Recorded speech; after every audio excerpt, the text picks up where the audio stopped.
नमस्कार, म प्रेम तुम्बाको। लकडाउन अवधिभर टुरिज्म इन्डस्ट्री, हस्पिटालिटी इन्डस्ट्रीका बारेमा सदाझै छलफल कार्यक्रममा उपस्थित भएको छु। यहाँहरू देश विदेशमा रहेर प्रत्यक्ष आरटीआरके होटल स्कुल पेज मार्फत हेरिरहने सम्पूर्णमा हार्दिक स्वागत गर्न चाहन्छु। कोरोना भाइरसको कारणले बन्दाबन्दी करिब 3 महिना पुगिसक्दा औषध इन्डस्ट्री बाहेक हस्पिटालिटी इन्डस्ट्रीमा लगायत अन्य इन्डस्ट्रीहरूमा धेरै नै असर परेको अवस्था छ। विश्व समुदायमा मानव सभ्यतालाई नै चुनौती दिइरहेको यस कोभिड-19 कोरोना भाइरस को कारणले एकदमै जीवन जिउन असहज अवस्था बनाएको छ। तथापि पनि कयौं मुलुकहरूमा र हाम्रै देश नेपालको सन्दर्भमा कयौं जिल्लाहरूमा अलिकति सहज वातावरण पनि बनेको छ। तसर्थ यस सहज वातावरण बनाउनका निमित्त अहरात्र खटिरहनु हुने स्वास्थ्यकर्मी, डाक्टर, नर्स लगायत पुलिस प्रशासन, सामाजिक स्वयंसेवक जीवनमा हार्दिक नमन गर्न चाहन्छु। अहिले नेपालमा केही जिल्लामा संक्रमण देखे तापनि केही जिल्लाहरूमा सहज वातावरण भएको छ, जसले गर्दाखेरि हामीले धेरै प्यानिक नभइकन कोभिड-19 सँग युद्ध गरौँ, पक्कै पनि अवश्य जित्न सकिन्छ, सफल हुन सक्छौँ हामी। त्यसैगरी आज पर्यटन होटल इन्डस्ट्रीको विषयमा कोभिड-19 ले निम्त्याएको च्यालेन्ज सम्भावनाहरूको विषयमा छलफलका निमित्त पाहुनालाई निम्ता गर्न चाहन्छु। उहाँ हुनुहुन्छ अस्ट्रेलियाबाट मास्टर सेफ महेश ढकाल ज्यू र उहाँ बेस्ट अफ ग्यास्ट्रोमी नेपालका प्रेसिडेन्ट अम्बासडर पनि हुनुहुन्छ। स्वागत गरौँ। वेलकम छ मास्टर सेफ महेश ढकाल ज्यू। नमस्ते सेफ, हजुरलाई धन्यवाद समय दिनुभएकोमा, बोलाउनु भएकोमा। ओके, सो मास्टर सेफ, हजुरको दिनचर्या कसरी बितिरहेको छ? यस्तो सेफ, अहिले लकडाउनकै अवस्था छ भन्दा नि हुन्छ। अहिले हाल अस्ट्रेलियामा पूर्ण रूपमा खुलेको त छैन, तैपनि आंशिक रूपमा खुलेको छ र मेरो इन्डस्ट्री काम गर्ने स्थान पनि अहिलेसम्म बन्द नै छ। मेरो डेली लाइफस्टाइल चाहिँ एक्सर्साइज गर्ने, साथीसँग गफ गर्ने, फ्यामिलीलाई मेन टाइम फ्यामिलीहरूसँग बिताउने र नयाँ कुराहरू सिक्ने, जस्तै गुगलको मार्फतबाट अथवा सेपरसँग कोअर्डिनेट गरेर अलिकति कुराहरूको खोज अनुसन्धान गर्ने काममा नै वृद्धि आइरहेको छ। हजुर साह्रै राम्रो सेफ, हजुरको होटल इन्डस्ट्रीको यात्रा कहाँबाट कहिले कसरी सुरु भयो होला, हामीलाई सेयर गरिदिनुहोस् न। हजुर, मेरो अलिक इन्ट्रेस्टिङ छ यो लाइनमा। म सुरु गर्नभन्दा पहिला म एउटा हस्पिटालिटीमा पानी पोखरी काठमाडौँमा काम गर्थेँ, जहाँ हुनुहुन्थ्यो शिव बहादुर केसी, म उहाँलाई अङ्कल पनि भन्छु। र उहाँको कम्पनीमा त्यहाँ काम गर्ने क्रममा उहाँले नै मलाई कुकरी कुल्ने सम्बन्धी पढा बाबु, उसको स्कोप राम्रो छ, भोलि राम्रो हुन्छ भनेर सजेसन दिनुभयो। यही सजेसनको आधारमा चाहिँ मैले सेफ सन्दीप पनि गेट कलेजमा त्यो बेलामा आबद्ध हुनुहुन्थ्यो रिपोर्टिङ टिममा। उहाँले गेट कलेजमा लगेर भर्ना गर्नुभयो, ल्याइदिनु भयो, के लखाइसकेर चिनाइदिनु भयो र मैले पनि ल हुन्छ नि त, अब यो कोर्समा पढ्छु भनेर एउटा हिम्मत र साहस निकालेँ र आफ्नो पढाइ त्यहाँबाट सुरुवात गरेँ। पढाइको अध्ययन चाहिँ त्यहाँबाट सुरुवात भयो भने इन्डस्ट्रीमा चाहिँ नै काम गर्ने चाहिँ कहाँबाट हामीले हजुरले सुरुवात गर्नु? मैले गेट कलेजमा पढ्दै नै एउटा अर्ग्यानिक बिस्ट्रो भनेर बालुवाटारमा एज अ भोलिन्टियर इभिनिङमा 4-5 आवर्स काम गर्थेँ, एज आफूले काम सिक्नको लागि, इन्डस्ट्रियल एक्सपिरियन्स लिनको लागि। जब मैले गेट कलेजको डिप्लोमा कोर्स कम्प्लिट गरेँ, त्यसपछि मैले चाहिँ मेरो इन्टेर्न चाहिँ मैले नेपालकै रेड्स होटलमा गरेँ। त्यहाँ इन्टेर्न गरिसकेपछि बबल मल रिभिजिटमा रहेको the Walter international fine and restaurant भन्ने थियो, त्यहाँ चाहिँ एज अ सेकेन्ड कुक भनेर लगभग 8-9 महिना त्यहाँ काम गर्दै थिएँ। त्यहाँ काम गर्ने क्रममा चाहिँ अब विदेश चाहिँ जानुपर्छ, कलेज पढ्दाखेरि पनि केही लोन एमाउन्टहरू तिर्न बाँकी थियो।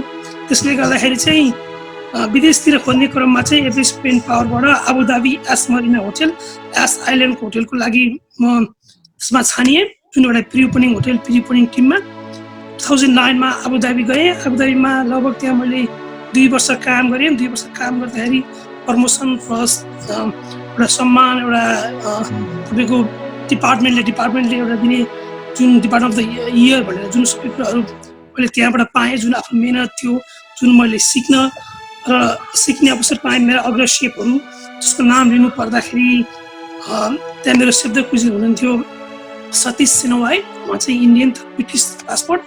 र त्यसै क्रममा त्यहीमा काम गर्दाखेरि चाहिँ मैले मिसलिन स्टार सेफहरू अतुल कोचर र विनित भाटियासँग पनि सँगै काम गरेँ। उहाँको हातमा जुन अवसर पाएँ त्यसले अलिकति मलाई अझ इन्ट्रेस्टिङ बढ्दै गयो कि अझै केही कुराहरू सिक्नुपर्छ र गहिराइमा जानुपर्छ भन्ने लागेर मैले त्यसपछि फेरि 2 वर्षपछि त्यहाँबाट आबुधाबीबाट दुबईमा रहेको जेडब्ल्यू म्यारियोटमा जम्प गरेँ। त्यहाँ पनि मैले लगभग 2 वर्ष काम गरेँ। त्यहाँ काम गरेपछि म चाहिँ फेरि अब किनकि एउटा यस्तो हुँदो रहेछ कि जति ठाउँमा चेन्ज गर्दै गयो उस्तै नै नलेज बढ्छ भन्ने त्यो बेला म अलिकति मानसिकता नै मलाई बढेको थियो। मेरो मेन्टरहरूले मेरो गुरुहरूले पनि सिकाउनुहुन्थ्यो कि एक ठाउँमा कहिले पनि नबस्नु, प्लेस चेन्ज गर्दै गयो भने धेरै कुराहरू धेरै स्टेपबाट धेरै म्यानेजमेन्ट टिमबाट सिक्न पाइन्छ भन्ने कुरा गर्नुहुन्थ्यो। त्यसले गर्दा मैले त्यसबाट सेसल्स अफ्रिका हिल्टनमा जोइन गरेँ। त्यहाँ पनि मैले 2 वर्ष गरेँ। As a chef the party join भएको थिएँ, सुसेफ प्रमोसन पनि पाएँ। खाएर इटाको एउटा इटालियन फाइन डाइनिङ एकदमै राम्रो रेस्टुरेन्ट छ पोर्तोबेलो भनेर, त्यसको एज अ हेड सेफ भएर काम गरेँ। अनि त्यहाँ काम गर्दाखेरि अब मेरो कन्ट्याक्ट पनि सकिन लाग्थ्यो। 2 वर्ष कन्ट्याक्ट नर्मल्ली 5 स्टार होटलमा त्यस्तै तिरेसीमा हुने भएकाले उहाँले मलाई इन्करेज गरिरहनु भएको थियो। बस अरू केही हामी सुविधाहरू प्रमोसन दिन्छु भन्दै हुन्थ्यो। तैपनि मलाई अब त्योभन्दा नै अरू केही कुराहरू सिक्नुपर्छ भनेर चाहिँ मैले जागिर खोज्ने क्रममा चाहिँ रिच कार्ल्टनको अल्माटी प्री ओपनिङ होटलमा त्यहाँ काम सुरु गरेँ। त्यहाँनिर एज अ सुसेफ काम गरेँ। अब त्यहाँ काम प्री ओपनिङ भएकाले मलाई अलिकति पहिलाको एउटा कमिसनको प्री ओपनिङ पनि एक्सपिरियन्स थियो र अर्को एउटा ठुलो एज अ म्यानेजर भएर ठुलो कम्पनीमा काम गर्न पाउँदाको जुन अनुभव, जुन एक्सपिरियन्स, जुन आफूले पाउने ज्ञान हुन्छ त्यो अति नै सराहनीय हुँदो रहेछ। त्यसबाट मैले धेरै कुराहरू सिक्न पाएँ त्यहाँ। र त्यहाँ काम गरेको लगभग 1 वर्ष भइसकेको थियो। म नेपाल आउने क्रममा भ्याकेसनमा जुन नेपाल आएको थिएँ त्यो बेलामा होटल साङ्गेला काठमाडौँमा भ्याकेन्सी खुलेको रहेछ र मैले पनि देखेँ कि लिङ्क्डइनमा भ्याकेन्सी छ भनेर। अनि जब मैले भ्याकेन्सी अप्लाई गरेँ त्यसपछि म्यानेजमेन्ट टिमहरूसँग मेरो इन्टरभ्यू भयो, फुड ट्रायल भयो। त्यसपछि अनि उहाँहरूले मन पराउनु भयो र मलाई त्यहाँ बस्नुको लागि आग्रह गर्नुभयो। मैले अब त्यो सोचेँ अब नेपाली माटोमा नै एउटा 5 स्टार होटलमा अवसर पाइन्छ र केही गर्न अवसर पाइन्छ र केही सिक्न पनि पाइन्छ भने किन नगर्ने भन्ने एउटा सोच ममा आयो। र मैले त्यसै त्यो डिसिसन लिनुभन्दा पहिला पनि मेरा फ्यामिली, सहकारी साथी र मेरा सिनियर टिचर्स इन्टरसँग सल्लाह लिएको थिएँ।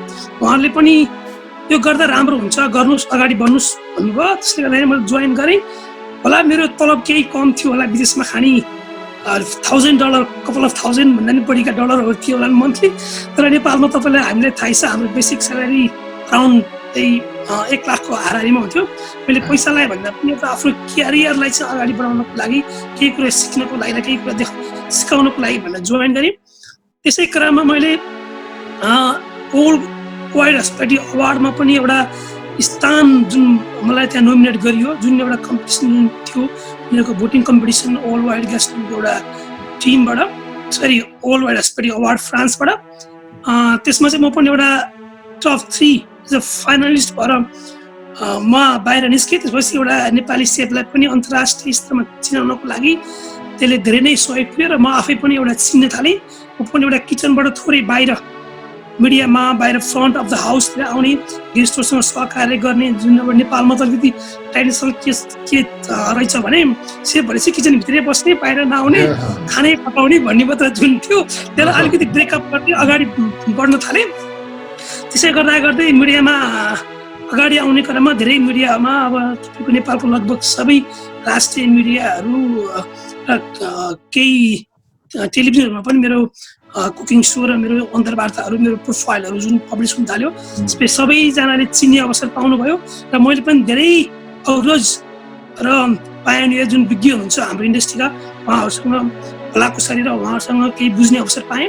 त्यो नै मेरो लागि एउटा ठुलो एचिभमेन्ट भन्नुपर्छ जुन मैले नेपालमा रहँदाखेरि। र मैले नेपाल त्यहाँ लगभग 4 वर्ष काम गरिसकेपछि अनि मैले चाहिँ अर्को एउटा प्रिय पनि होटल नगरकोटको होटल मिस्टिक माउन्टेनमा चाहिँ कुलियन डिरेक्टर एक्जिक्युटिभ भएर काम गरेँ, जुन चाहिँ कन्स्ट्रक्सन फेजदेखि नै मैले त्यहाँ काम गरेको थिएँ। र एउटा किचनको जुन मैले विदेशमा सिकेको कुराहरू, जुन किचनको तपाईँको हाउ टु डिजाइन, तपाईँको कुन ठाउँ केमा राख्ने, कसरी त्यसलाई प्रपर तरिकाले लेआउट बनाएर गरेँ, सबै कुराहरू राम्रो कोअर्डिनेट मिल्यो मलाई। त्यहाँको हाम्रो बालकृष्ण सर र त्यहाँको जुन कन्स्ट्रक्सन म्यानेजमेन्ट जुन टिम हुनुहुन्छ उहाँहरूले पनि राम्रो सहयोग गर्नुभयो। त्यसले गर्दाखेरि सानो ठाउँमा पनि राम्रो किचन बनाएर राम्रो खानाहरू प्रेजेन्ट गर्न सफल भयो। त्यसको लागि म मेरो सम्पूर्ण टिमहरूलाई त्यहाँ पनि धन्यवाद दिन चाहन्छु। उहाँहरूको साथ सहयोग नभएको अवश्य पनि अहिलेसम्म त्यहाँ आउन सकिँदैन थियो होला। त्यसपछि म नेपालको यात्रालाई फेरि ब्रेक गरेर अस्ट्रेलियामा आएको लगभग 2.5 वर्ष भयो। र अस्ट्रेलियामा पनि एउटा सिल्भर स्प्रेड ग्रुपमा चाहिँ as a executive head chef, as a head chef भएर चाहिँ काम गरिरहेको छु। र यहाँ पनि तपाईँको कोभिडले गर्दाखेरि अलिकति हामी अहिले ग्रसित छौँ। बन्द इन्डस्ट्री पुरै खुलेको अवस्था छैन, केही इन्डस्ट्रीहरू खुल्यो र केही इन्डस्ट्री अझै बन्दको अवस्था रहेको छ। यसरी नै मेरो सहकार्य बढ्दै जाँदा चाहिँ मलाई चाहिँ बेस्ट अफ ग्यास्ट्रोनोमी इन्टरनेसनल फ्रान्सले चाहिँ मलाई थाहा भएन कहाँबाट उहाँले मेरो प्रोफाइल फिल पार्नुभएछ र उहाँले एप्रोच गर्नुभयो। हाम्रो एउटा ग्यास्ट्रोनोमी भनेर हामीले नयाँ संस्था खोल्दैछौँ, जुनले चाहिँ तपाईँ जस्तो मान्छेलाई हामीले यसमा राख्न सक्यो भने तपाईँ र तपाईँको खानाको लागि, तपाईँको देशको लागि पनि यसले अन्तर्राष्ट्रियकरण गर्नको लागि केही सहयोग मद्दत पुग्दछ भन्नुभयो। त्यसपछि मैले ल हुन्छ नि त भनेर त्यसमा जोइन भएँ। र जोइन भइसकेपछि अहिले एज एम्बासडर भएर बेस्ट अफ ग्यास्ट्रोनोमीको नेपालको एउटा च्याप्टर एम्बासडर भएर लगभग हाम्रो एउटा अहिले 20-22 जनाको सदस्य भइसकेको छ नेपालबाट, जुन चाहिँ डाइरेक्टली चाहिँ फ्रान्सको सदस्यता हुन्छ।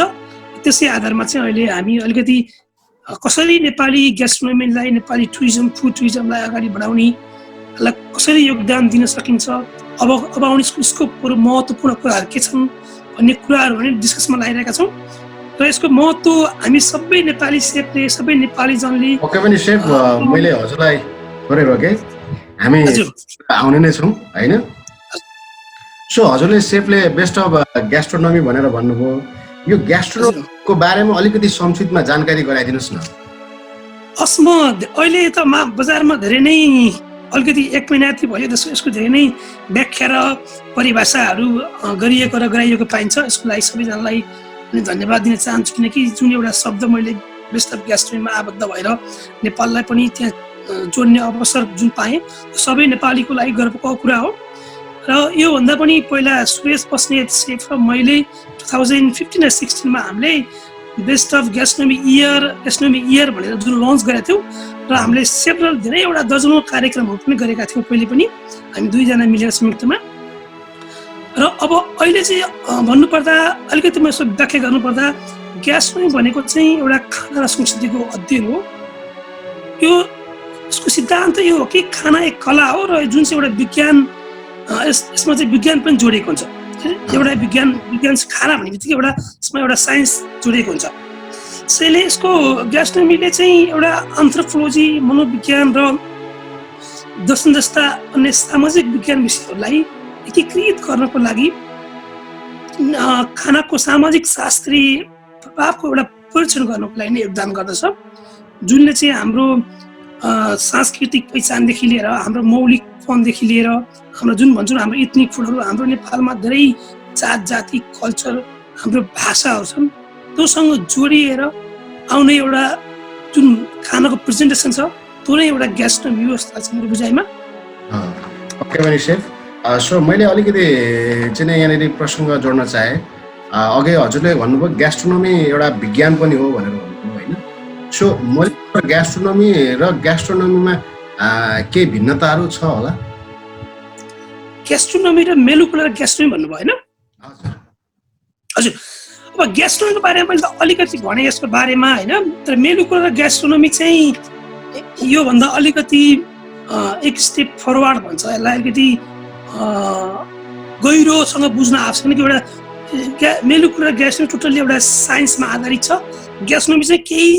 ग्यास्ट्रोनोमी चाहिँ खाना र संस्कृति सहित साइन्सका कुराहरूलाई लिएर अनुसन्धान गरेर नयाँ डिसहरू, नयाँ त्यसको परिभाषित त्यसको उत्पत्ति के भयो, कसरी भयो, कहाँबाट आयो, सबै कुराहरूको बारेमा ग्यास्ट्रोमा गरिन्छ भने मेलुकुलर ग्यास्ट्रो भनेको चाहिँ एउटा खानाको बुझाइ र विकासको लागि वैज्ञानिक सिद्धान्तहरूको एक प्रयोगात्मक परीक्षण हो भन्नुपर्छ। नेपालीमा यसलाई भन्नुपर्दा एउटा के भन्छ आणविकीय ग्यास्ट्रोनोमी भनौँ न, ग्यास्ट्रोनोमीको नेपाली शब्द छैन, आणविकीय ग्यास्ट्रोनोमी जुनले चाहिँ एउटा भौतिक र रासायनिक रूपान्तरणको अनुसन्धान गर्नको लागि अथवा खाना पकाउँदाखेरि चाहिँ यसको अनुसन्धान गर्दछ। जुन चाहिँ 1988मा चाहिँ भौतिक शास्त्री निकोलस कुर्ती र भौतिक रसायनविद हर्वे योले चाहिँ यसको सुरुवात गरेको र यसलाई अलिकति विस्तृतमा अगाडि बढाएको जुन भन्ने हाम्रो जुन रहेको छ उहाँहरूले सुरु गर्नुभएको हो।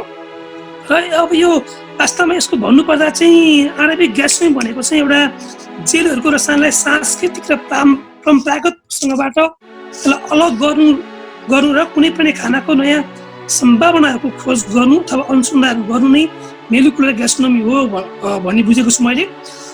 नेपालीमा यसलाई परिभाषित गर्दाखेरि अब इङ्ग्लिसमा यसलाई सिम्पल वानबाट भन्नुपर्दाखेरि molecular gastronomy is the application of scientific principles of the understanding and development of food भनेर भनिन्छ। अब अलिकति यसलाई विस्तृत रूपमा बुझाउन मन लागेको छ मलाई, किनकि मेलुकुलर ग्यास्ट्रोनोमी अहिलेका हाम्रो यो नयाँ युवा पिँढीहरूलाई अति नै आवश्यक बुझ्नुको लागि जरुरी छ र कतिपय मलाई नयाँ फिफ्थ जेनेरेसन सेफहरूले पनि यो कुराहरू सोध्नु भएको छ, मेलुकुलर ग्यास्ट्रोनोमीले कसरी काम गर्छ, के हो भन्ने कुराहरू छ। यसको 5वटा कुराहरूलाई म विस्तृत रूपमा यहाँ भन्न चाहन्छु। यहाँ एउटा भनिन्छ नम्बर 1 भन्न चाहन्छु म, एउटा स्पेरिफिकेसन भन्छ, जुनमा चाहिँ एउटा मोती र क्याभियरको बारेमा यसलाई हामीले पनि गरिन्छ।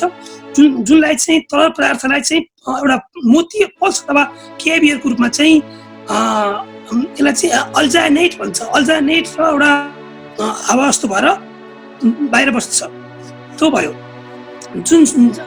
अर्को एउटा कुरा नर्मली धेरै सेफहरूले धेरैजनाले युज गरेको कुरा हो सुभी कुकिङ भनेर, जुन एउटा slow line easy cooking method भनेर पनि भनिन्छ, जुनमा चाहिँ एउटा यसलाई चाहिँ नेपालीमा भन्नुपर्दा पानीको चाहिँ स्नान मुनि ढिलो तरिकाले बिस्तारै खाना पकाउने एउटा प्रविधि हो। जुन खानालाई चाहिँ हामीले पानीमा हाल्नुभन्दा पहिला चाहिँ भ्याकुम सिल गरेर त्यसको टेम्परेचर र टाइम सेट गरेर चाहिँ भाँडामा हालिन्छ र एउटा सुबी मेसिन पाइन्छ, जुन मेसिनमा चाहिँ आफ्नो टेम्परेचर सेट गरेर पकाइन्छ।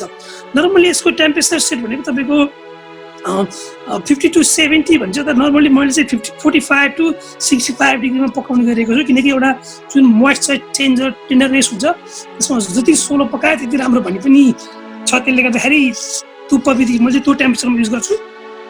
अर्को एउटा जान्नुपर्ने कुरा के छ भने हामीहरूले जेलिफिकेसन भन्छ। जेलिफिकेसन भनेको एउटा जेल हो, जुन हामी जेल बनाउँछौँ।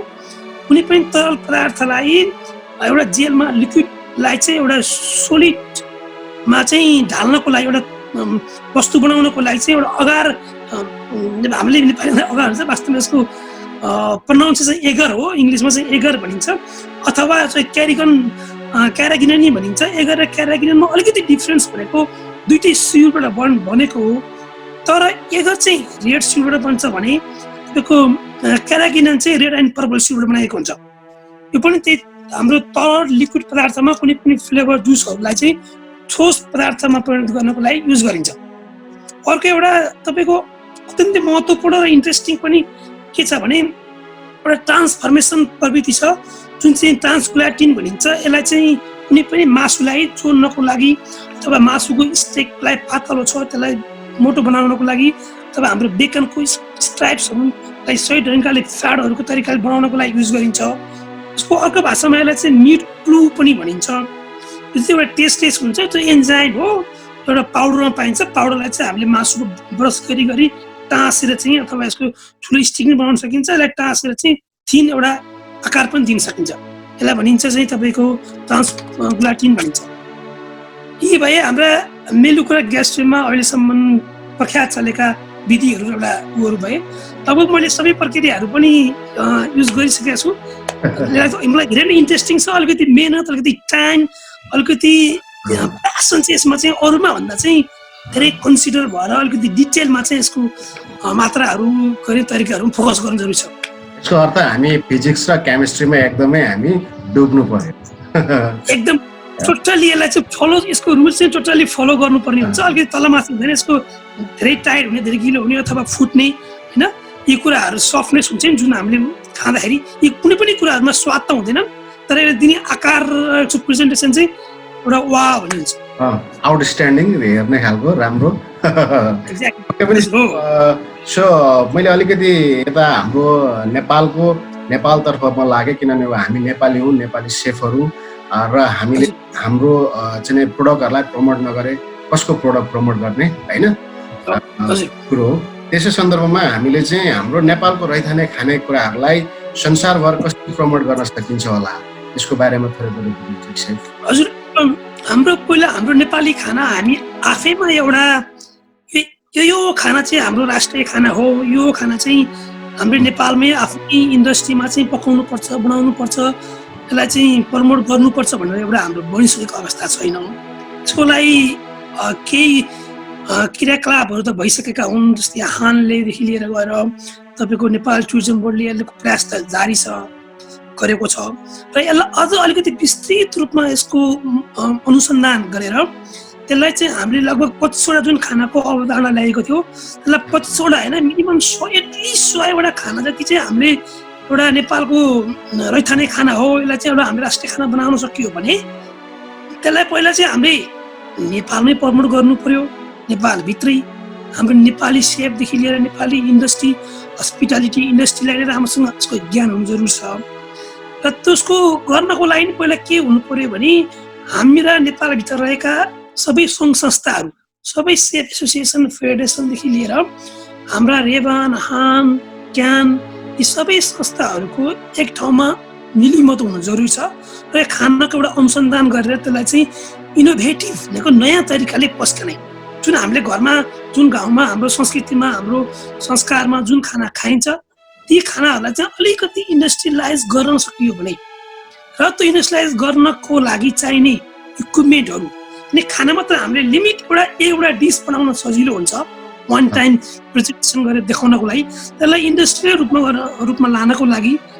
चाहिने आधारभूत इक्विपमेन्टहरूको पनि जरुरी छ त्यसको पनि विकास गरेर यसलाई हामीले चाहिँ पहिला राष्ट्रिय रूपमा र त्यसपछि चाहिँ यसलाई अन्तर्राष्ट्रिय रूपमा लान जरुरी छ जुन अन्तर्राष्ट्रिय रूपमा लानको लागि हाम्रो एउटा बेस्ट अफ ग्यासले पनि यसलाई प्लेटफर्म दिन्छ भन्ने मलाई लाग्दछ र हामी धेरै सेफहरू धेरै संस्था अन्तर्राष्ट्रिय संस्थाहरूमा डाइरेक्टली आबद्ध पनि छौँ र हामी सबै सेफहरूको साथ सहयोग मेहनत नै एउटा उद्देश्य हुनुपर्छ कि नेपाली खानालाई कसरी राष्ट्रमा चिनाउने र यसलाई अन्तर्राष्ट्रिय चिनाउनको लागि हामी सबै मिलेर अगाडि बढ्नुपर्छ भन्ने मेरो भनाइ हो ओके पनि सेफ चाहिँ हामी आफैमा चाहिँ भाइ फुटे गवार लुटे गऱ्यौँ भने त्यसले एउटा सेफ ल्यान्डिङ लिन्न होइन त्यसको लागि अब चाहिँ हामी यो क्षेत्रमा यो फिल्डमा खटेका हामीले योगदान दिइरहेका हामी सेफहरूले पनि एउटा एकजुट हुन जरुरी छ आवश्यक छ र गभर्नमेन्ट पनि त्यही अनुरूपको एउटा पोलिसी निर्माण गर्नको लागि पनि अपिल गर्न जरुरी छ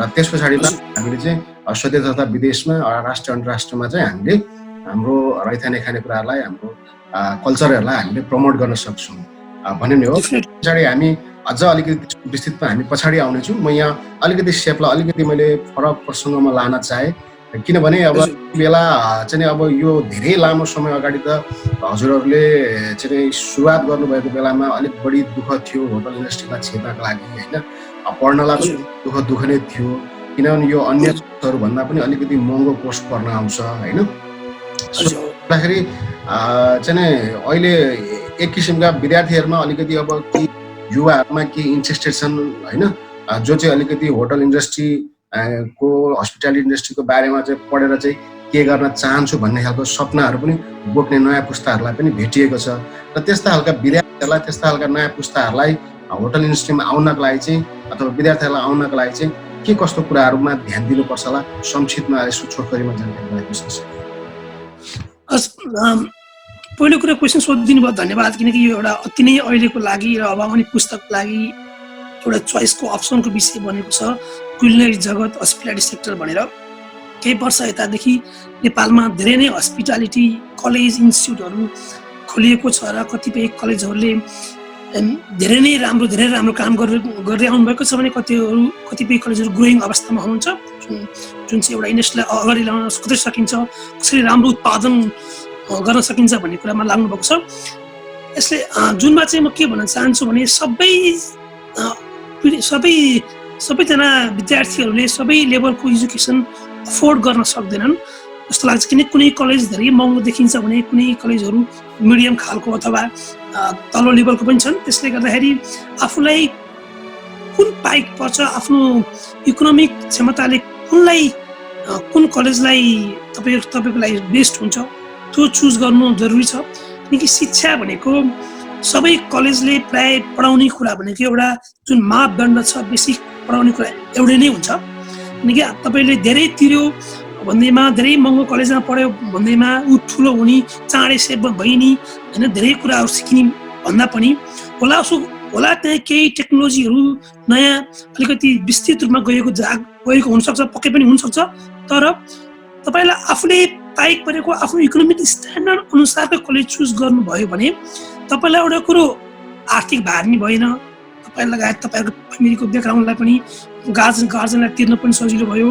पहिलो कुरो तपाईँले भोलि नै आफूले तिर्नु, मैले यस्तै आफ्नै लोन तिर्नु पर्दा पनि, लोन लिएर पढ्दा पनि के हुन्छ, कम रकमहरू तपाईँले तिर्न सक्नुहुन्छ। तर तपाईँले के को मेहनत जरुरी छ, तपाईँले कलेज पढ्दै पनि एउटा जुन खानाको बारेमा रिसर्च, जुन अनुसन्धान र कलेजमा पढ्दा नै पार्ट टाइममा एउटा तपाईँले पैसै नदिए पनि केही सिकिन्छ, केही सिक्नुपर्छ भन्ने जुन हेतु लिएर जानुहुन्छ, काम गर्नुहुन्छ। काम भनेको सानो ठुलो केही नै हुँदैन, हरेक सानो रेस्टुरेन्टबाट पनि ठुलो रेस्टुरेन्टबाट अथवा होटलबाट पनि सबै ठाउँबाट धेरै कुराहरू सिक्न पाइन्छ। त्यसैले गर्दाखेरि म के भन्न चाहन्छु भने त्यसको अब आउने सेपहरूलाई तपाईँले आफूलाई जुन पेसा उपयुक्त लाग्छ, जुन कसैलाई तपाईँको यहाँ पनि के छ भने कसैले बेकरी पढ्ने, नेपालमा त आइसकेको छैन, बेकरी मात्र पढ्ने कि हट मात्र पढ्ने, कोल्ड मात्र पढ्ने भन्ने कुराहरू पनि छन्। तब डिफ्रेन्ट क्युजिनमा स्पेसलाइज भन्ने कुरा पनि विश्वभर बाहिर आइरहेको छ। तर नेपालमा भएको चाहिँ हामीले समीसरमा सबै कुराहरूको बेसिक नलेज लिन्छौँ। जुन फाउन्डेसन तपाईँहरूले पाउनुहुन्छ कलेज अथवा इन्स्टिट्युटबाट, त्यसलाई तपाईँले धेरै नै राम्रोसँग गहन तरिकाले अध्ययन गर्न जरुरी छ। मेन तपाईँको फ्युचर क्यारियर, तपाईँको सक्सेस, तपाईँ पछि गएर कुन पोजिसनमा कसरी कहाँ पुग्नुहुन्छ भन्ने कुरा नि तपाईँको फाउन्डेसनको आधारमा भरेको छ। जुन फाउन्डेसन तपाईँले सही तरिकाले त्यसलाई गहन गर्नुभयो, अनुसन्धान गर्नुभयो, त्यसको बारेमा सिक्नुभयो, अझ नयाँ कुराहरू सर्च गर्नुभयो, सरले तपाईँलाई एउटा सीमित च्याप्टरको इन्ग्रिडियन्ट्सको बारेमा थोरै व्याख्या गर्नुभयो भने त्यसलाई के छ, फर इक्जाम्पल दिन लगाएको मैले, त्यसलाई चाहिँ विस्तृत रूपमा त्यसको त्यहाँभित्र के कुराहरू छ ती जानकारी लिएर अगाडि बढ्नुभयो भने तपाईँ अब आउने पिँढीलाई एउटा कुराबाट पनि धेरै कुराहरू सिक्ने अवसर मिल्छ। त्यसैले लगनशील, अनुशासन, तपाईँको मेहनत एन्ड रेस्पेक्ट, यी कुराहरू अति नै जरुरी छ जस्तो लाग्छ मलाई। पक्कै पनि सेफ चाहिँ सबै कुराहरूको ज्ञान हुँदै चाहिँ एटिट्युडमा चाहिँ परिवर्तन भयो भने अथवा एटिट्युडमा चाहिँ त्यो समस्याहरू आयो भने हस्पिटालिटी इन्डस्ट्रीमा अगाडि बढ्न निकै गाह्रो हुन्छ। सो त्यसले गर्दा रेस्पेक्ट भन्ने चिज चाहिँ सधैँभरि राख्नुपर्छ। पक्कै पनि सेफ अलिकति यता फेरि म पर्यटनतिर नै गएँ, टुरिज्म गएँ। नेपालमा पर्यटन सफल पार्न के कस्ता नीतिहरू अवलम्बन गर्नु पर्ला सेफ? हेर्नुहोस्, अब नेपालको अब तपाईँको टुरिज्मको बारेमा कुरा गर्ने भने अब कोभिड-19ले त हाम्रो देश त अहिले, हाम्रो देशमा त नभनौँ सबै देशहरू नै यस्तै अवस्थामा, स्पेसली नेपाल एउटा टुरिज्म डेभलपमेन्ट भएको देश, जुन टुरिज्म बिना हाम्रो घाँसपास कपास सबै नै भत्ताभङ्ग हुने, जुन अब हाम्रो अहिले कति गाह्रो भइरहेछ नेपाली इन्डस्ट्रीमा काम गर्ने स्पेसली जुनियर स्टाफको लागि।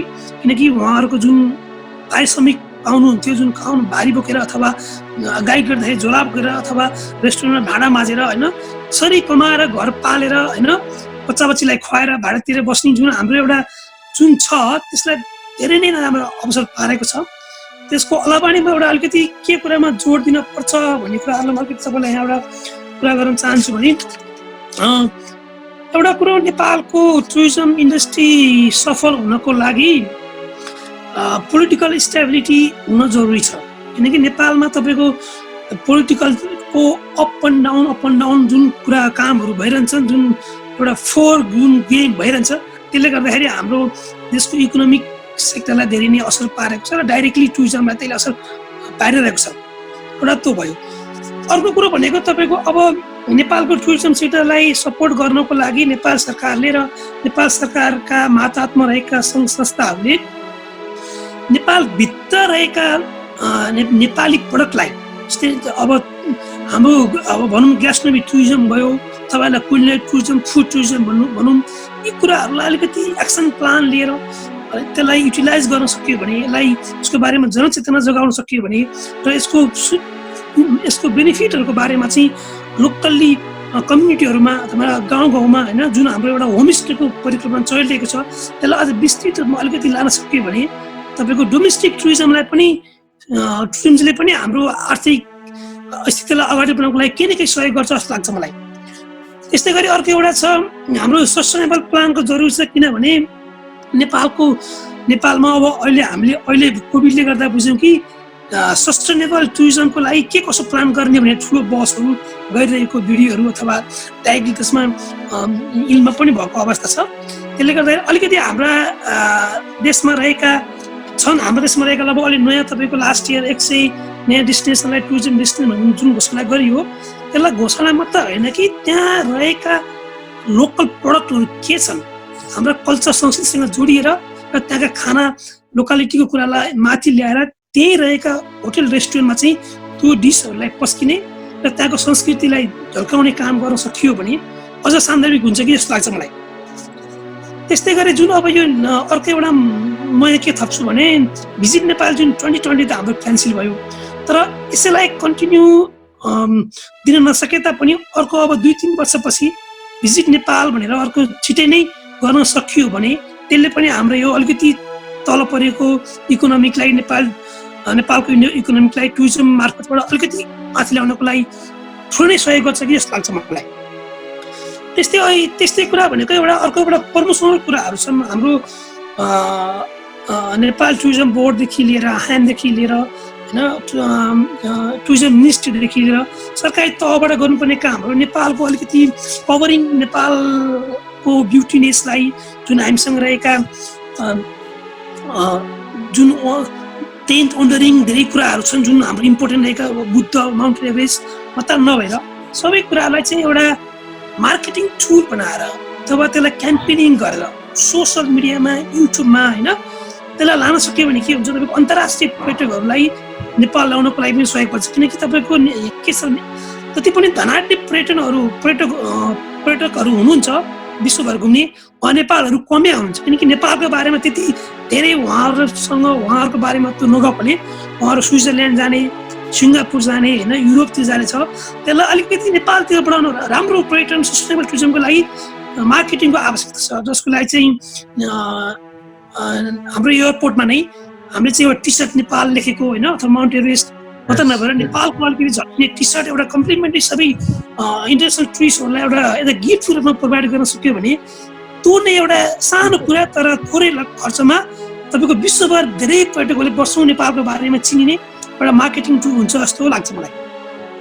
र अर्को डेफिनेटली अर्को एउटा कुरा भनेको क्लिन सेफ्टी एन्ड क्लिन जुन हाइजिनको कुरा गर्नुपर्दा नेपालको अहिले अवस्थामा पहिलादेखि नै नेपालमा अलिकति सफा सुग्घर नभएको भनेर जुन कुराहरू छन् अलिकति क्लिननेस हाम्रो काठमाडौँलाई चाहिँ क्लिन सिटी घोषणा मात्र होइन, यसलाई चाहिँ विस्तृत रूपमा चाहिँ एउटा मान्छेले फोहोर चक्लेटको खोस्टा होस् अथवा थुक्ने वातावरण पनि नबनाइकन र पुनिसमेन्ट गर्यो भने यसलाई दण्डित गरिने जुन कार्यान्वयन गर्न सकिन्छ त्यसो गऱ्यो भने सफा काठमाडौँ भयो भने अथवा सफा सिटी गर्न सक्यो भने के हुन्छ पर्यटकहरू धेरै लाभान्वित हुने, उहाँहरूलाई नेपाल आउनको लागि प्रोत्साहन मिल्ने काम गर्छ जस्तो लाग्छ मलाई।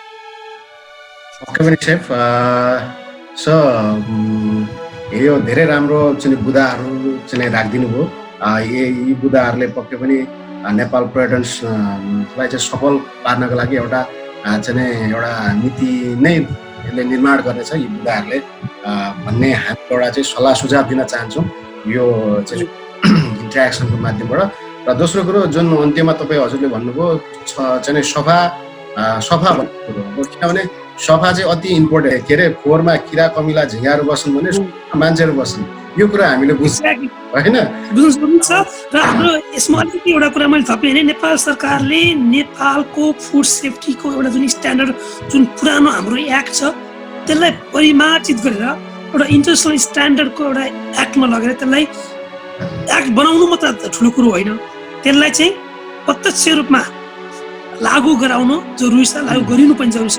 त्यसको लागि दिनुपर्ने ट्रेनिङ अथवा ट्रेनिङका सुविधाहरू लिएर होइन, अथवा प्याकेजका कुराहरूदेखि लिएर ब्राउजरदेखि लिएर सोसल एडभर्टाइजिङदेखि लिएर यी कुराहरूलाई अलिकति अगाडि बढाउन जरुरी छ जस्तो लाग्छ मलाई।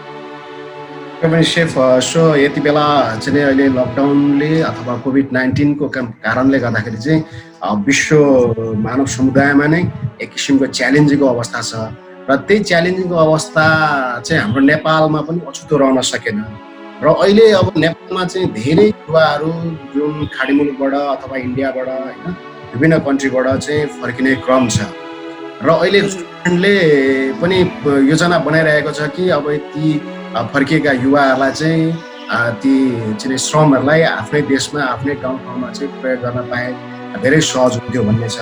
त्यसले गर्दा अहिले चाहिँ विभिन्न प्रदेशका सरकारहरूले यसपालिको बजेटमा होइन कृषिलाई अलिकति फोकस दिएको छ अनि पर्यटनलाई पनि फोकस दिएको छ। अब त्यसमा मेरो यो नीति एउटा चाहिँ के छ भन्दा सोधखोज हो होइन।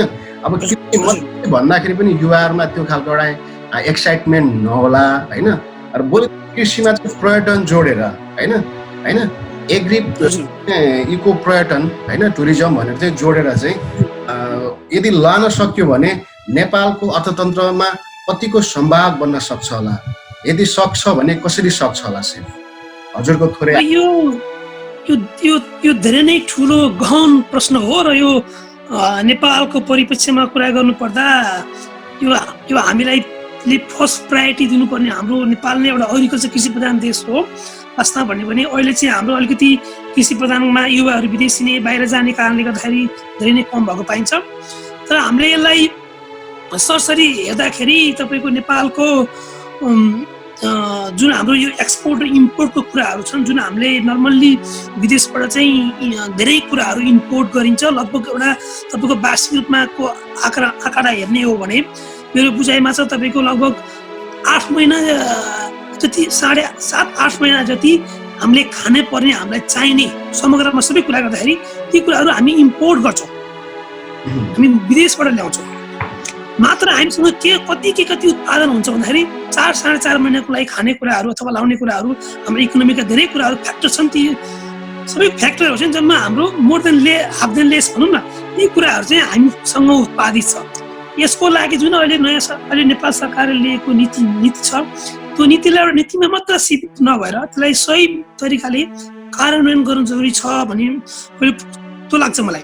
किनकि एग्रिकल्चरले गर्दाखेरि धेरै विदेशीका युवाहरू स्वदेश फर्केर आउँदै हुनुहुन्छ, किनकि अब कोभिडले गर्दाखेरि उहाँहरू बेरोजगार हुनुहुन्छ। अब छिट्टै विश्वको अर्थतन्त्र माथि आउने अवस्था छैन, अझै 1-1.5 वर्ष लाग्छ र स्पेसली नेपाल जस्तो हाम्रो सानो डेभलपिङ कन्ट्रीको लागि त कति नै चुनौतीपूर्ण छ। त्यसले गर्दाखेरि यसलाई अलिकति अगाडि बढाउनको लागि हामी जति पनि विदेशमा छौँ अथवा खाडी मुलुकमा हौँ अथवा अरू देशमा रहेका युवाहरू नेपाल जाँदै हुनुहुन्छ भने कृषिमा लगानी गर्नु अथवा आफ्नो स्वेच्छाले अथवा तपाईँले अनुदान पाएर हुन्छ के हुन्छ उसमा लगानी गर्दाखेरि अति नै राम्रो देखिन्छ।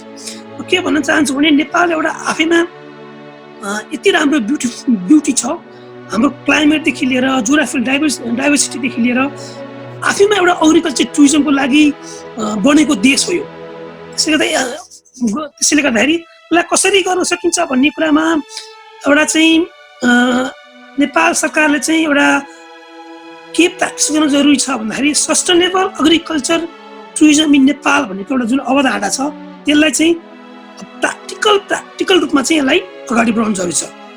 जस्तै अब अर्को एउटा भनेको एग्रिकल्चर फार्म भनौँ, अब तपाईँको स्मल होस् अथवा बिग सानो होस् ठुलो होस्, जुन इको फार्मको अवधारणालाई चाहिँ तपाईँको मेन सिटीमा मात्र नभएर मेन तपाईँको हाम्रो 7 प्रदेशमा मात्र नरहेर अलिकति गाउँतिर अथवा अलिकति हाम्रो टुरिज्म डेस्टिनेसन अहिले नयाँ टुटेका जुन डेस्टिनेसनहरू छन् तिनीहरू एरियातिर नै एक्सपान्ड गर्न सक्यो भने हाम्रो डोमेस्टिक र इन्टरनेसनल टुरिस्टहरू सबैतिर बाँडिँदाखेरि के हुन्छ, जुन आर्थिक जुन चहल पहल हुन्छ सबैतिर समानुपातिक रूपमा जाँदाखेरि सबैजनाको आर्थिक अवस्था चाहिँ माथि उस्किने सम्भावना छ। अर्को कुरो भनेको एग्रो टुरिज्ममा नै हामीले अर्ग्यानिक प्रडक्ट आफ्नो पनलाई आफ्नो फ्रुट भेजिटेबल अथवा आफ्नै हिमालमा पहाडमा तराईमा उत्पादित वस्तुहरूलाई चाहिँ फर्स्ट प्रायोरिटी दिनु जरुरी छ जस्तो लाग्छ। हामी आफै नेपालीहरूले पनि विदेशी सामानहरूलाई विदेशी सामान नकिनेर अथवा किन्नको लागि प्रोत्साहन नगराएर स्वदेशी सामानमा हामीले पहल गर्यो भने यसको डिमान्ड बढ्छ। डिमान्ड बढेपछि यसको जब महँगाई बढ्छ, महँगाई बढेपछि के हुन्छ, यसलाई उत्पादन गर्ने माध्यमहरू बढ्दै जान्छन्। त्यसले गर्दाखेरि आफ्नो आर्थिक अवस्था अथवा स्वरोजगार कुराहरू तीबाट आफै बढिन्छ। अनि त्यस्तै गरेर जुन रुरल एरियाको कुरा गर्नुपर्दा रुरल एरियामा चाहिँ एग्रो टुरिज्मले के गर्छ भने इम्प्लोइमेन्टको लागि चाहिँ ठुलो अवसर गर्छ र विदेशी नेपालीहरू जुन युवावर्गहरू हुन्छ उहाँहरूलाई देशमै बस्न राख्नको लागि मद्दत गर्दछ। प्लस म एउटा के कुरा जोड्न चाहन्छु भने यसमा मलाई अलिकति एउटा यो जुन हाम्रो देश नेपालमा धेरै नै पार्कहरू होइन, धेरै नै उहरू जस्तै कन्जर्भेसन एरियाजहरू, हन्टिङ एरियाहरू, नेसनल पार्क, इन्टरनेसनल पार्क जुन छ अथवा रुरल इम्प्लोइमेन्टको यी कुराहरू छन्, त्यसलाई चाहिँ अलिकति नयाँ अवधारणा बनाएर चाहिँ त्यहाँभित्र पनि एउटा कुलिनरी टुरिज्म, ग्यास्ट्रोनोमिक टुरिज्मलाई स्थान दियो भने तपाईँको लोकल प्लस इन्टरनेसनल दुईटै टुरिस्टहरू चाहिँ त्यहाँ जाने, घुम्ने, त्यहाँको बारेमा जानकारी पाउने अवसर पाउनुहुन्छ र हाम्रो आर्थिक अवस्थालाई पनि यसले सहयोग गर्छ जस्तो लाग्छ मलाई। अब अलिकति यसमा म यो इम्पोर्टेन्ट कुरा भएकाले म अलिकति एउटा के जोड्न चाहन्छु भने के गर्नुपर्छ त अझ यसको लागि कसरी गर्न सकिन्छ भन्ने कुरामा अब मैले आफूले बुझेको कुरा सेयर गर्दैछु। किनकि मान्छेले जेसँग आफूले जति बुझेको छ त्यही नै मान्छेले बाँड्ने सेयर गर्ने हो होइन। मेरो विचारमा चाहिँ नेपाल गभर्मेन्टले चाहिँ नयाँ एग्रिकल्चरको लागि एउटा न्यू टेक्निकल कुराहरू जुन तपाईँको इजरायलहरूमा भएको छ, युरोपियन कन्ट्रीहरू, अस्ट्रेलियामा भएको छ, ती कुराहरूलाई चाहिँ नेपालमा पनि लान सक्यो, त्यसलाई युटिलाइज गर्न सक्यो भने के हुन्छ, फार्मर्सहरूलाई हौसला बढ्छ, सस्तो ज्यालामा धेरै काम गर्न सकिन्छ। किनकि थोरै म्यान पावर छ नेपालमा, विदेशीका छन्, काम गर्ने मान्छेको सर्टेज छ। कुनै एउटा टेक्नोलोजी लिएर युटिलाइज गर्न सक्यो भने फार्मरहरू, हाम्रो किसान वर्गहरूलाई धेरै नै मद्दत पुग्छ र काम गर्ने हौसला बढ्छ र टेक्नोलोजीले गर्दाखेरि के हुन्छ, उत्पादन बढी हुन्छ। उत्पादन बढी भइसकेपछि हामी धेरै सेल गर्न सक्छौँ र त्यसै अनुसार हाम्रो इकोनोमिक पनि बढ्दै जान्छ। त्यस्तै गरी यसलाई एउटा बेला बेलामा चाहिँ प्रत्येक सिटी होस् अथवा हाम्रो उसमा रिजनमा होस् एउटा पब्लिक वर्कसप भनौँ न, एउटा वर्कसपको पब्लिकेसन एउटा अवधारणा ल्याएर त्यहाँ चाहिँ एग्रिकल्चरल फेयर प्लस एग्रिकल्चरको टुरको कुराहरू बारेमा त्यसलाई अलिकति मार्केटिङ गर्न सक्यो भने त्यसले पनि युवा पिँढीहरूलाई, नेपालीहरूलाई अथवा जुन पनि हाम्रा गाउँघरमा अथवा भिलेज एरियामा रहनुभएका कृषि प्रदायक बुवा माउहरूलाई के हुन्छ, हौसला बढ्छ, यस्तो गर्नु पर्ने रहेछ, यो कुराहरू सिक्नुहुन्छ। जुन सिकेपछि गरौँ आफूले जानिसकेपछि त्यसलाई म पनि गर्छु भन्ने हुन्छ। त्यस्तै गरी जुन भिलेजमा जब यी कुराहरू जान्छन्, होमस्टेदेखि लिएर तपाईँको एग्रो टुरिज्म फार्मदेखि लिएर यो कुराहरू गइसकेपछि के हुन्छ, त्यहाँ हामीले एउटा बेड एन्ड ब्रेकफास्टको प्याकेज बनाएर चाहिँ टुरिस्टहरूलाई लानको लागि हामी आफैले त्यो प्याकेज बनाएर लान सक्छौँ। किनकि उहाँहरूलाई त्यो हामीले मार्केटिङ गरेपछि उहाँहरूलाई यो यहाँ यस्तो छ, यो देख्न पाइन्छ, यसको महत्त्व यो हो, यसलाई तपाईँले यहाँ यो घुम्न देख्न पाउनुहुन्छ भनेपछि के हुन्छ, उहाँहरू जान सक्नुहुन्छ। त्यसैले गर्दाखेरि एउटा प्रोसेसिङ र एउटा farming processing, eco farming processing र एउटा रुल्स भनौँ र यसको ट्रेनिङ हुन जरुरी छ जस्तो लाग्छ मलाई। किनभने सेफ एकदमै चाहिँ इम्पोर्टेन्ट महत्त्वपूर्ण सान्दर्भिक भनाइहरू राखिदिनु भयो र हामीले यी चाहिँ प्रक्रियाहरूलाई अवलम्बन गर्ने हो भने थोर बहुत हामीले कृषि र पर्यटनलाई फ्युजन गरेर हामीले कृषि इको टुरिज्म बनाएर चाहिँ देशको अर्थतन्त्रमा ठुलो टेवा पुर्याउन सक्छौँ। त्यस्तै गरेर मैले सेफलाई लान चाहे, अब यो अन्त्यमा हामी आइसकेका छौँ। कोभिड-19 पछि पर्यटन व्यवसायहरूलाई कसरी अघि बढाए चाहिँ सफल हुन सकिएला, भनेको ब्याक्स बाउन्स हुन सकिएला, स्टार्ट चाहिँ के हुन सक्ला सेफ प्लिज? अहिले विश्व टुरिज्म नै एउटा धराशयी अवस्थामा रहेको छ र जुन नेपालको टुरिज्म अवस्था झन् धेरै, किनकि हाम्रो अब विदेशहरूमा त अलिकति रेस्ट्रिक्सन लुज भएकाले धेरै इन्डस्ट्रीहरू थोरै मात्रामा पनि खुलेको चहल पहल भएको अवस्था छ। तर नेपालको सिनारियो हेर्दाखेरि टोटल्ली बन्दै, लकडाउनै भएर टोटल्ली बिजनेस नै छोडेरै बन्दै गर्नुपर्ने अवस्था छ। मैले केही सुन्नमा आएको छु, मैले आफन्त ठुला आफ्ना सिनियर अग्रजसँगहरूसँग भलाकुसारी गर्दाखेरि यस कोभिड टाइममा केही इन्डस्ट्रीहरू चाहिँ तपाईँको अब जुलाईको 1st-2nd विकबाट चाहिँ ब्याक टु नर्मल अपरेसनमा आउने, अपरेसन बिस्तारै सुरुवात गर्ने, लिफ्ट अप गर्ने भन्ने कुरा मैले सुन्नमा आएको छु। त्यो अति नै सराहनीय छ। जबसम्म हामी आफै अगाडि बढ्दैनौँ, इन्डस्ट्रीलाई खोल्नुपर्छ, अगाडि बढाउनुपर्छ भनेर जबसम्म हामी आफै लाग्दैनौँ, तबसम्म हामी यसलाई ढिलो गर्दै गइरहेका हुन्छौँ। यसको लागि के जरुरी छ भन्दाखेरि नेपाल सरकारले एउटा क्लियर इफेक्टिभ गाइडलाइन्स ल्याउनु जरुरी छ, जसले जुनमा चाहिँ यसको सेफ्टी र हाइजिन प्रोटोकलहरूलाई समावेश गरेर एउटा कस्टमरको पाटोदेखि लिएर एउटा स्टाफ र ओनरसिपको पाटो, तिनटै पाटोलाई लिएर एउटा प्रोटोकल जुनको आवश्यकता छ। जहाँसम्म लाग्छ मलाई 3-4 हप्ता अगाडि नेपाल टुरिज्मले आउट गरेको थियो। यी प्रोटोकलमा बसेर त्यसले भनेका अथवा त्यसले सजेस्ट गरेका कुराहरूलाई ध्यानपूर्वक तरिकाले पालना गर्नु जरुरी छ एउटा। अर्को भनेको नेपाल सरकारले पनि इन्डस्ट्री ओनरहरूलाई एउटा सहयोग सपोर्ट प्लान दिन जरुरी छ, किनकि जबसम्म इन्डस्ट्री ओनर अथवा इन्डस्ट्री बिजनेस रहँदैन तबसम्म इम्प्लोयर भएन भने इम्प्लोयरहरूले जागिर खाने, हामीले काम गर्ने ठाउँ रहँदैन। त्यसले गर्दाखेरि चाहिँ मलाई के लाग्छ भने हाम्रो कम्पनीलाई, हामीले आफूले काम गर्ने कम्पनीलाई, संस्थालाई बचाउनु जरुरी छ। त्यो कम्पनी बच्यो र त्यसलाई हामीले सहयोग गर्यो भने हामी आफै नै रोजगारमा फर्किने अवस्था होला। ढिलो आउला, चाँडै नआए पनि तर अवश्य आउँछ जस्तो लाग्छ मलाई।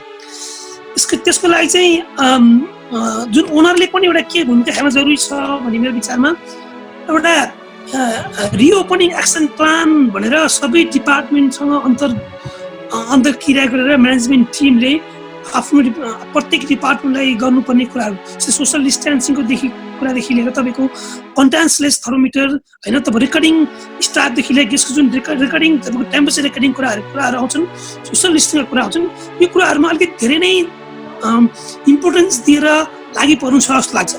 जस्तै डिप क्लिनिङको कुराहरू आयो, तपाईँ पुरै पर्पटी सबै एरिया क्लिनिङ गर्नु पर्यो, तपाईँको किचन मात्रै क्लिनिङ गरेर एफएनबी मात्र, फ्रन्ट मात्र, हाउसको मात्र नभएर सम्पूर्ण एरियाहरूलाई डिप क्लिनिङ गर्ने अवस्था आउँछ, त्यो जरुरी छ।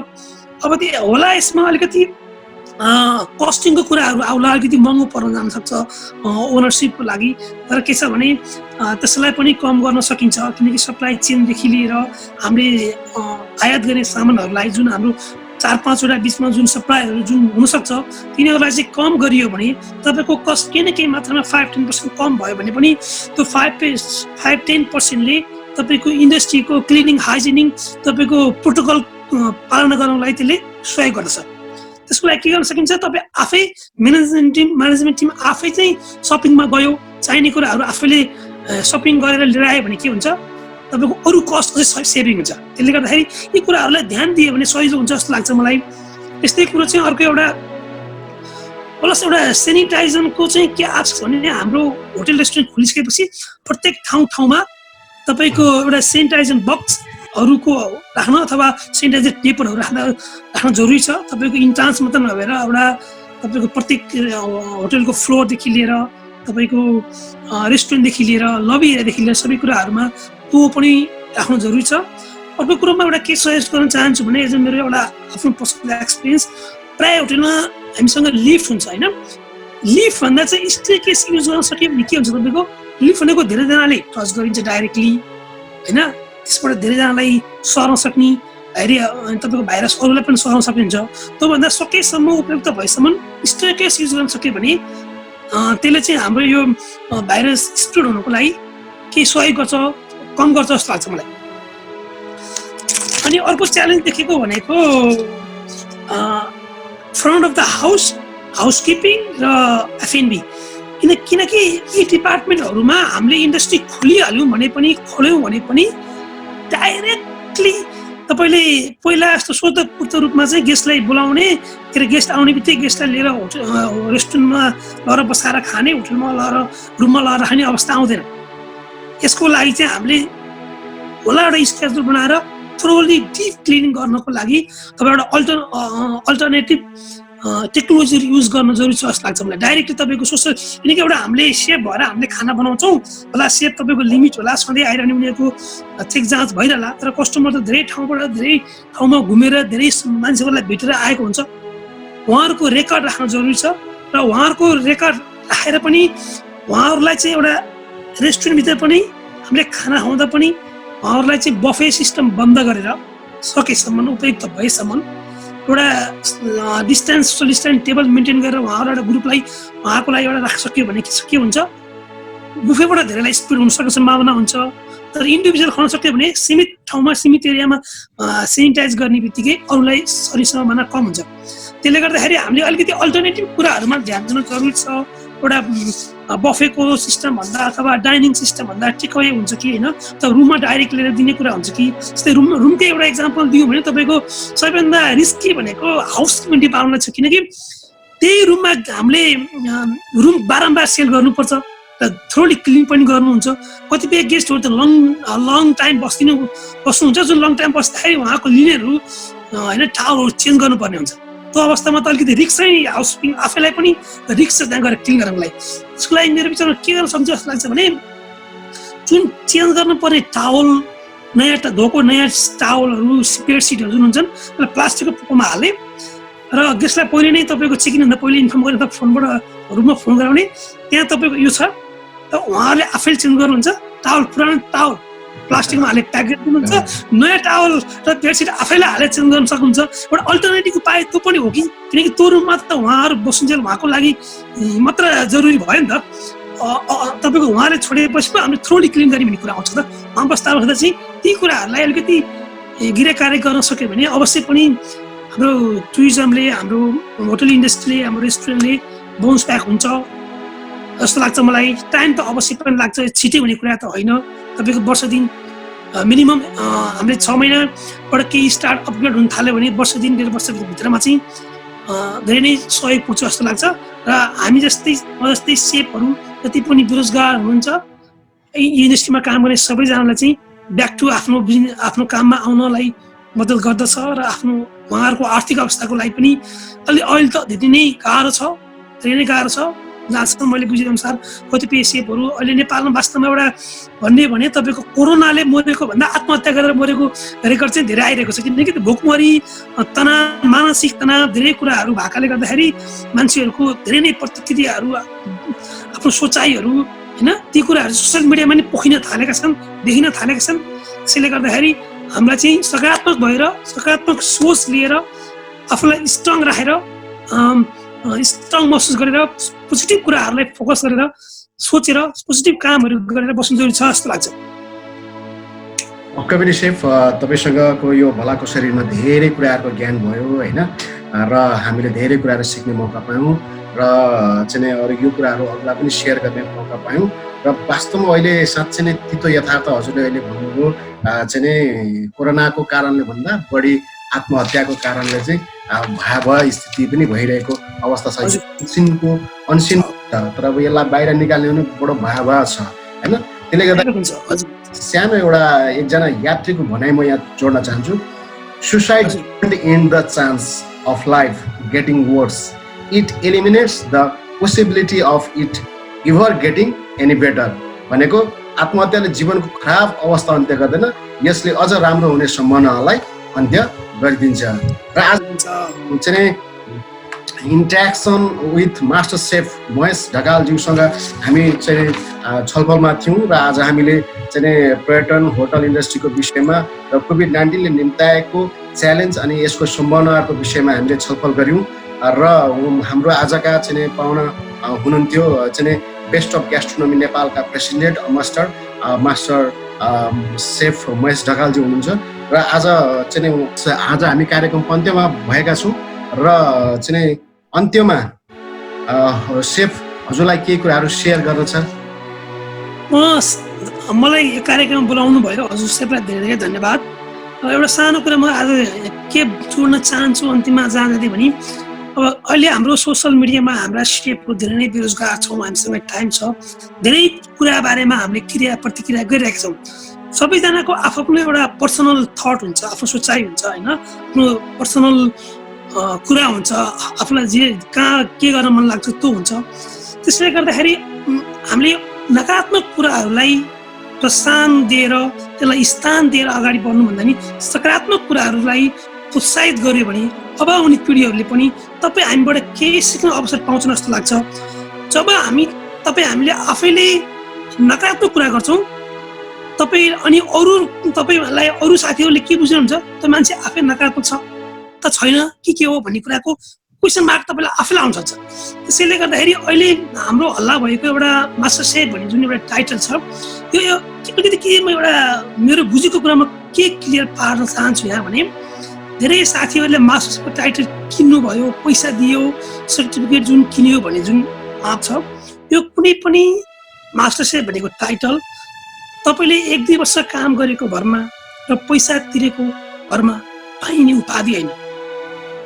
मास्टर सेफ भनेको एउटा संस्था हो जुन संस्थामा आबद्ध भए बापत त्यसको सदस्यले पाउने उहाँहरूले दिनुभएको एउटा सम्मान टाइटल हो र त्यो सम्मान पाउनको लागि तपाईँ हामी सबैले मेहनत गर्नुपर्छ। एउटा निश्चित समय र एउटा निश्चित पोजिसनमा पुगेर काम गरिसकेपछि उहाँहरूले तपाईँलाई जुन उहाँहरूको टिम छ त्यो टिमले गरेको निर्णयको आधारमा तपाईँको मेम्बरसिप सफल भयो अथवा फेल भयो भनेर घोषणा गर्नुहुन्छ, त्यसको आधारमा पाइने चिज हो। त्यसैले यसलाई नकारात्मक तरिकाले जुन व्याख्या गर्दै हुनुहुन्छ अथवा गरिँदैछ त्यसलाई प्रोत्साहन गरेर आफूलाई लज्जायत गर्नुभन्दा बरु आफैले बुझेर चाहिँ राम्रो कुरा हो यो भनेको यस्तो हो, यसरी पाउने कुरा यो गर्न सक्यो भने तपाईँलाई पनि अरू सेफहरूले अब आउने पिँढीहरूले पनि राम्रो सेफ रहेछ यसले यस्तो कुरा गर्यो भने सोच्ने अवसर दिनुपर्छ जस्तो लाग्छ मलाई। त्यस्तै अर्को एउटा कुरा पनि यसमै आएको छ, gold medal, silver medal, bronze medal के हो भने एउटा ग्यास्ट्रोनोमी र मास्टर सेफ भनेको यो भनेको दुईटै डिफ्रेन्ट अर्गनाइजेसन हो, डिफ्रेन्ट पार्ट हो, तर के हो एउटै सेफहरू आबद्ध रहेको संस्था हो। दुईटालाई सँगै जोडेर पनि केही कुराहरू आएको, केही कुराहरू सुनेको, त्यही कुराहरू प्रतिक्रिया आएको भएकाले त्यसलाई मैले क्लियर गरिदिन चाहेको, अलिकति आफूले बुझेको कुराहरू बाँड्न चाहेको। ग्यास्ट्रो भनेको बेग्लै संस्था हो र मास्टर भनेको बेग्लै संस्था हो। बेस्ट अफ ग्यास्ट्रोनोमीले मलाई जुन एउटा एम्बासडरको रूपमा उनीहरूले घोषणा गर्यो, जुन अवसर दियो त्यसलाई मैले नकारात्मक भनेको मेरो आफ्नो घमण्डता हो, मैले त्यसलाई नकारात्मक तरिका लिनै मिल्दैन, स्वीकार्नुपर्छ। किनकि म आफैले गत 5 वर्षदेखि best of gastronomy of the year भनेर जुन नेपालमा सुरेशजीरा जुन ओपनली हामीले एउटा दर्जौँ कार्यक्रम गर्दै आएका थियौँ त्यसैलाई निरन्तरता दिनको लागि जुन अहिले म यसमा आबद्ध छु। I am such a proud to be as a gastronomy ambassador of Nepal र यसमा आबद्ध हुनुभएका सम्पूर्ण मेरा साथीहरू जुन मेम्बरहरू हुनुहुन्छ उहाँहरूलाई पनि धन्यवाद र उहाँहरूलाई पनि यसमा आएर सहयोग गर्नुभएकोमा र अझ धेरै सहयोगको म अपेक्षा पनि गर्दछु। र यो कुनै मेडल होइन, हाम्रो जुन साथीहरूले लिनुभएको त्यो कुनै एउटा मेडल होइन, यो उहाँहरू मेम्बर भन्नुभएको छ, मेम्बरको क्राइटेरिया छ, जुन मेम्बर क्राइटेरिया अनुसार gold member, silver member, brown member छ। त्यो उहाँहरूको दक्षता, उहाँको एक्सपिरियन्स, उहाँको कामको आधारमा जुन निर्णायक मण्डलले निर्णय गरेर दिएको एउटा सेफहरूको संस्था हो, सेफहरूको एउटा सदस्य हो। जुन सदस्यले पाउने एउटा गिफ्ट भनेको त्यो मेडल, सर्टिफिकेट अथवा तपाईँको एउटा पेन यी सबै कुराहरू के हुन् मेम्बर भए बापत पाइने सुविधा हो। यो सबैजना यसमा आबद्ध हुनुपर्छ, सबैजना आउनुपर्छ भन्छ। सो स्फूर्त जसलाई आफूलाई इन्ट्रेस्ट छ उहाँहरू जोइन हुने हो, उहाँहरूको पर्सनल इन्ट्रेस्ट हो। उहाँहरूको पर्सनल इन्ट्रेस्टलाई हामीले सोसियल मिडियामा ल्याएर उहाँहरूको विरोध गर्नुभन्दा आफूले त्यसलाई राम्रोसँग बुझेर आफ्नो रेस्पेक्ट आफैले गर्नुभयो भने के हुन्छ, अरू आउने पिँढीहरूले पनि तपाईँ हामीलाई रेस्पेक्ट गर्नेछन् र रेस्पेक्ट गर्ने ठाउँ हामी आफैले बनाउनुपर्छ जस्तो लाग्छ मलाई। र अन्त्यमा म एउटा कुरा जोड्न चाहन्छु सेफलाई, यो अवसर दिनुभयो, जुन बोलाउनु भयो, केही कुराहरू राख्ने अवसर दिनुभयो, यसको लागि सबैलाई धेरै धेरै धन्यवाद र स्टे सेफ स्टे हेल्दी सबैजना नमस्कार जय Nepal thank you so much safe यहाँको महत्त्वपूर्ण समय चाहिँ हामीलाई प्रदान गरी तपाईँहरूले आफ्नो महत्त्वपूर्ण भनाइहरू राखिदिनु भयो र यहाँलाई पनि एकदमै धेरै धेरै धन्यवाद दिन चाहन्छु thank you so much thank you safe thank you by stay safe